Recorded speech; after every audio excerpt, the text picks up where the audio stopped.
బేల మండలంలోని పశు వైద్య కేంద్రంలో నీరు చేరడంతో ఇక్కడ వైద్యం కోసం వచ్చే జనాలు చాలా ఇబ్బందులు పడుతున్నారు. పశు వైద్య కార్యాలయం ముందు భాగంలో నీరు నిలిచిపోవడంతో ఆవరణ చెరువును తలపిస్తుంది. కొద్దిపాటి వర్షానికి ప్రభుత్వ కార్యాలయం చుట్టూ నీరు చేరడంతో పనులకు అంతరాయం కలుగుతుంది.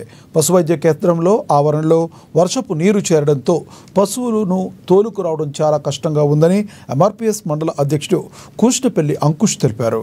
మురికి నీరు చేరి దుర్గంధం వెదజల్లుతుందన్నారు. దోమలు ఈగలు విజృంభిస్తున్నాయన్నారు. మండల అధికారులు మాత్రం ఫ్రైడే డ్రైడే పేరిట గ్రామాల్లో పరిసరాలను పరిశుభ్రంగా ఉండేలా చూడాలని సూచిస్తున్నారు తప్ప ఇక్కడ తహసీల్దార్ ఎంపీడీఓ కార్యాలయం పక్కనే ఉన్న పశు వైద్య కేంద్రంపై దృష్టి సారించడం లేదన్నారు. జిల్లా కలెక్టర్ చొరవ తీసుకుని పశు వైద్య కేంద్రంలో నిల్వ ఉన్న మురికి నీరుని తొలగించేలా చర్యలు చేపట్టాలని ఆయన డిమాండ్ చేశారు.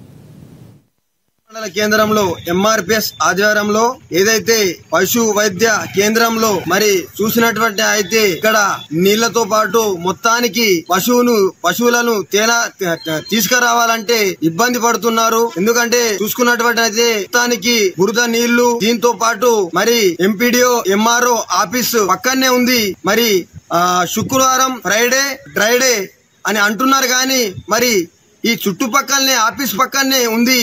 మరి దీనిపై దృష్టి పెట్టాలని మేము డిమాండ్ చేస్తున్నాము. పై అధికారులకు మరి ఈ విషయాన్ని మేము ఎంఆర్పీఎస్ ద్వారా దీన్ని మేము పరిశీలిస్తున్నాము. దీన్ని వెంటనే జిల్లా కలెక్టర్ గారు దీన్ని స్పందించని అది మేము ఎంఆర్పీఎస్ నుంచి డిమాండ్